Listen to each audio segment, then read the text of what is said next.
All right. Here we go. Now for something completely different. How about a little audio for your ear hole? My name is Shannon, and this is an audio podcast on the YouTube channel. Gosh, guys, I don't have dreadlocks. I'm probably the ugliest creature on the planet. What better idea do I have, and what else can I do but to go blank? Let's just listen while we're on the road to go fly fishing wherever we might go in Texas. Maybe you'll even learn something. You know, guys, I may not be the sharpest knife in the drawer, but I think I can help you out, you know? If you're on the road, you're looking to go fly fishing, maybe you just want to sit back and listen to something different. Here we are. This is the Texas Snapshot of fishing, which translates into fly fishing in the great, huge state of Texas for the week of May 13th, 2024. Welcome to my first YouTube podcast for the Texas Flycaster YouTube channel. This is a new adventure into the Texas waterscape intended to be heard and never seen. You don't want to see me anyway. I know that already. As always, the number one priority is sharing information that does one thing and one thing only. It adds to the unconditional love of fly fishing in Texas. No blurred backgrounds, no secrets, and no mysteries. I take no prisoners. When you can't see me, you can't find me. Today, I'm taking a look at the TPWD fishing reports. We're going to glean all this and make a big old smash up mud pie. And I even have a couple of insights into local fly fishers and the flows and lake levels right around me here in north central Texas. It really does no good to start this thing up without gas in the tank. To get gas in the tank, you got to know some patterns. North, east, and central Texas weather patterns. Wow. Rain on a regular basis, El Nino, the dip in the jet stream. This rain is running right across us on a regular basis. And the lakes have needed it for a while. We've kind of struggled along, but now we're filled to the brim. Make no mistake, there are still lakes that are way below capacity, but not very many of them, and you'll find those basically out west. Either that or there's some kind of a conditional contracted reason why the water has to be released to go downstream. These full lakes lead to releases from their dams, and that creates its own unique set of circumstances for you guys that fly fish on Texas rivers. You know what I'm talking about. I know you know what I'm talking about. Lots of water, and then you're dragging your ass. So, you never know what's next on the rivers in Texas because of the extremes that we now have. And make no mistake, extreme is normal. Unpredictable is the prediction I have for the future that we have in front of us. Heck, right now as I'm recording this in north central Texas, it's raining right now. It's the 12th of May.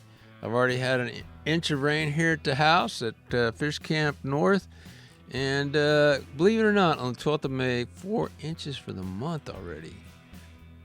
Let's get started, though. I got to quit wasting time. Maybe you are listening while driving to your favorite fly fishing destination. I don't know. All I can say is lucky you. You're driving and not sitting in front of a microphone. I got to brush my dreadlocks out of my face real quick to read this next line. The number one rule, guys, is know before you go. Okay? That's what you got to do. You got to know a little something if you want to have any luck at all. Did you know that Possum Kingdom Lake and the dam that releases the Brazos to continue down to Whitney has been releasing epic, and I mean epic, amounts of water? Yep. The Brazos below PK has seen release spikes in the last few weeks that are truly epic. Not to my level that I call biblical, but that's just another category. But the numbers like 8,000 CFS are spikes on the graph there, and that's amazing. They're doing that. It seems weird the way they're doing it, but that's what's going on. And that goes a long way towards doing a few things. Number one is it gets you off the water, I hope. You hear that horn blow, you get off the water. And the second thing is you'll have some fish fall right through that drain, right into the river, and it will be rocking good as soon as things settle down and they stop releasing water. Keep your eyes on the Brazos River Authority for the cubic feet per second. I'll put that in my description for this audio cast. That's just one example of what you can find waiting for you if you're heading to fly fish in North, Central, East Texas Creek or River. And since the ground is saturated, the lakes are topped off a while longer. Rivers are a big roll of the dice for a few more weeks. Everything will dry out eventually. We know that. With this kind of unpredictability, okay, actually, like I said, it's predictable. I predict it to be unpredictable. I like the idea of looking to lakes and things like that when the unpredictability of river flows is all around Texas. Swollen masses that they are, these lakes are great fly fishing opportunities when Texas is in the flood stage. The lake habitat is in a condition that means flooded edges of the lake, flooded grass, and timber that hasn't seen water in a while. Now it's in the water or underwater. All these can be great situations to find fish that will eat your fly, and topwater bite is coming. It's coming on. So let's go on to the lakes. Ray Roberts, 11 miles north of me. That's the lake I know best, of course, because it's the closest, one that I fly fish the most. It's above conservation pool. It's very fresh water on top. Temperatures are fluctuating a little bit because of that fresh water inflow. Great place. Fishing should be really good. We're going to find out this week. I'm going to give that a fly fishing thumbs up. But let's look around a little bit further. We got to go further for you guys that aren't so lucky, shall I say, to live in north of DFW, and you're in the middle of everything. You can go either any direction almost in DFW. You can go north, south, east, or west and hit some good water. It's amazing in the area that is DFW, inside the basically giant loop. The lakes are full. You get outside, they're still pretty full. And you got to go a long way to find a lake that doesn't have a conservation pool of water. Let's look at probably the second least traveled area, the Panhandle Plains region. I like to have the looks, Possum Kingdom Lake. If you look, I like the looks of that. And you can pretty much forget about the rest of the western lakes, especially OHI, 30 feet low. It's a westerly enough region that it has not experienced the rains the rest of the state has had. In general, it has been in the negative so long that it's hard to bring it back to conservation pool. The big news in the prairies and lakes region has to be Cedar Creek, which shows excellent. I have it from a glitter boat driver I know and a hardcore bass fisherman. Cedar Creek, people, that's where you want to go. It ranks high as many lakes in this huge wet region of Texas. The slow and fair lakes to second guess are, if you're thinking about them, Arlington, Fayette, Grapevine, Hawkins, Louisville, Navarro Mills. Navarro Mills flooded out, so you don't want to bother with that if you're even anywhere near it. Weatherford, Whitney, and Worth are all rated fair. A surprise in this region, Tawakoni, rated great. So there's two for you, Cedar Creek and Tawakoni, and they aren't too terribly far from each other. There's also a lot of water in the Piney Woods region, Piney Woods, East Texas, and the lake that stands out from all others rated good or fair is Lake Fork.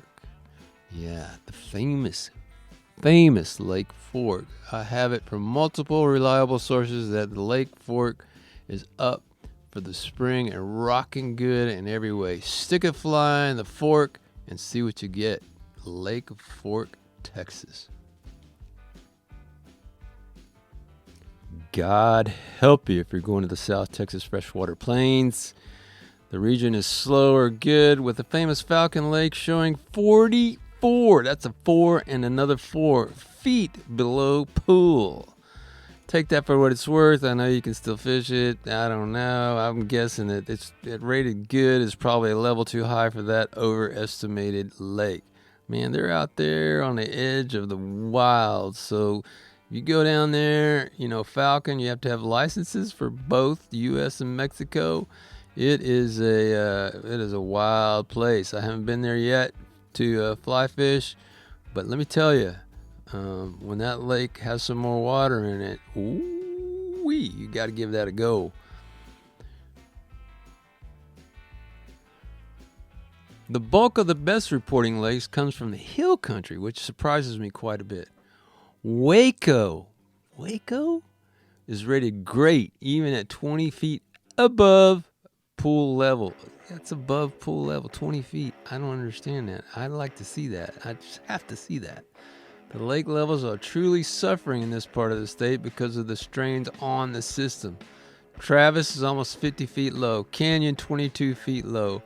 Buchanan, 16 feet low. And some reporting here is more suspect than anywhere else in Texas. I suspect these guys are self-promoters. I just can't believe that these lakes have the ratings they have with the levels they have. If I had to pick a region to avoid, a whole region based on this TPWD report, this will be the one, the Texas Hill Country region.